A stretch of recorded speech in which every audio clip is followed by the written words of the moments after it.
dans le prochain épisode de Demain nous appartient. Tandis que les Messi sont toujours en cavale, Aurore met tout en œuvre pour se débarrasser de Brigitte. En parallèle, Nour vient en aide à Angie. Attention, les paragraphes qui suivent contiennent des spoilers sur l'épisode de Demain nous appartient demain soir sur TF1. Si vous ne voulez rien savoir, ne lisez pas ce qui suit. Vendredi 15 avril dans Demain nous appartient. Les Messi sont toujours en cavale. Ophélie et Anthony Messi ont pris Chloé en otage et sont désormais en cavale. La mère de famille ne leur servant plus à rien, Anthony aimerait la laisser sur le bord de la route mais Ophélie ordonne à son frère de continuer de rouler. Pendant ce temps, Alex, Marianne et Anna se mettent d'accord pour ne rien dire à Maxime et Judith concernant l'enlèvement de leur mère. Comme il n'a aucun souvenir de la prise d'otage, Alex questionne sa belle-sœur pour en savoir un peu plus. Cette dernière explique alors qu'Anthony et Ophélie Messi sont des braqueurs et non des tueurs. Elle omet donc sciemment de lui dire qu'ils ont tué Ulysse.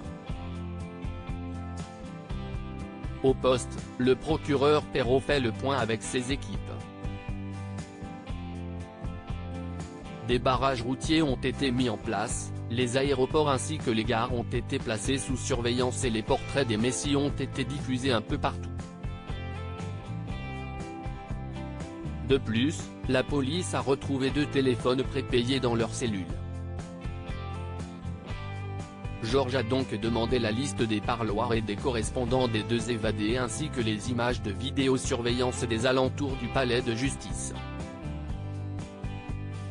À partir de maintenant, Sébastien leur ordonne de mettre toutes leurs affaires en suspens et de se concentrer uniquement sur 2 choses, rattraper les fuyards et identifier les complices. De son côté, Camille a fait des cauchemars de la prise d'otage du Spoon toute la nuit.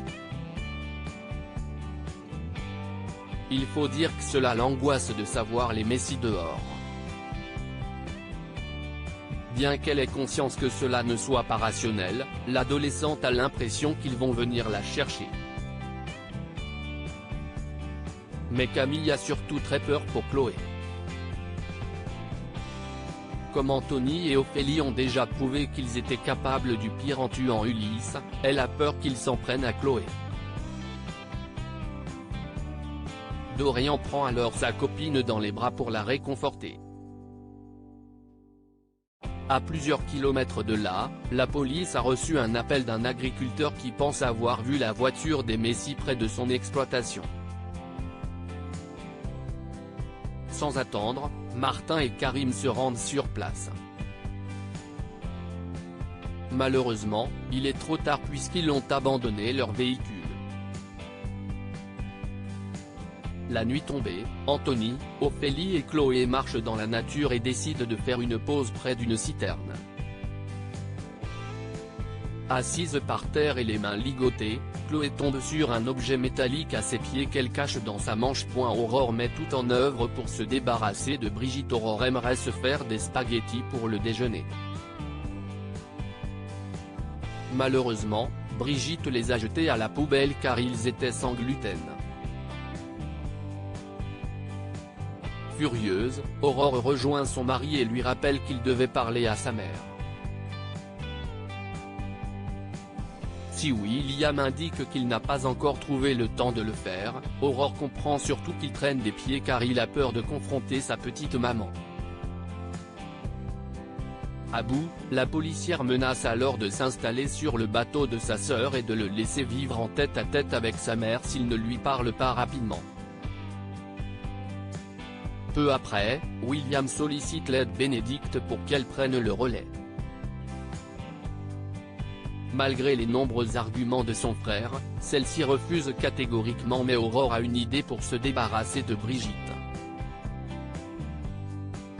En faisant semblant de faire l'amour comme des bêtes, ils espèrent réveiller Brigitte de sa sieste et lui donner envie de s'installer chez sa fille. Mais Brigitte a plus d'un tour dans son sac. Quand elle entend les ébats de son fils, elle allume la musique à fond et met des boules qui est pour avoir la paix. De son côté, Aurore n'a pas dit son dernier mot. Nour vient en aide à Angien. Or reprend son stage pour le plus grand bonheur de Cédric. Pour sa part, NJ se rend à l'hôpital pour prendre un rendez-vous avec un gynécologue. Malheureusement, Christelle l'informe qu'il n'y a pas de place avant le 19 mai. En la croisant à l'accueil, Nour cherche à savoir ce qu'elle fait ici mais l'adolescente refuse de lui répondre. Nour se tourne donc vers Christelle qui finit par tout lui dire. Grâce à l'infirmière, NJ a finalement pu obtenir un rendez-vous avec le docteur Chardot. À la fin de sa consultation, elle remercie Nour puis lui demande de ne rien dire à son père. Compréhensive, elle promet de garder le secret. Plus tard, NJ met Jaya dans la confidence mais cette dernière lui reproche d'avoir désormais un petit secret avec la nouvelle compagne de leur père. Pour ne pas trahir sa mère, Jaya n'a pas l'intention de se montrer tendre avec Nour.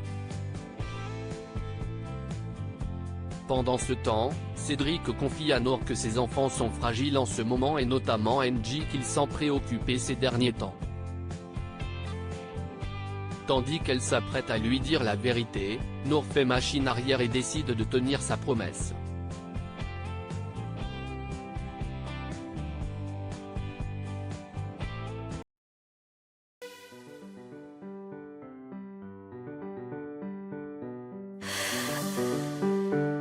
The man I love just had a heart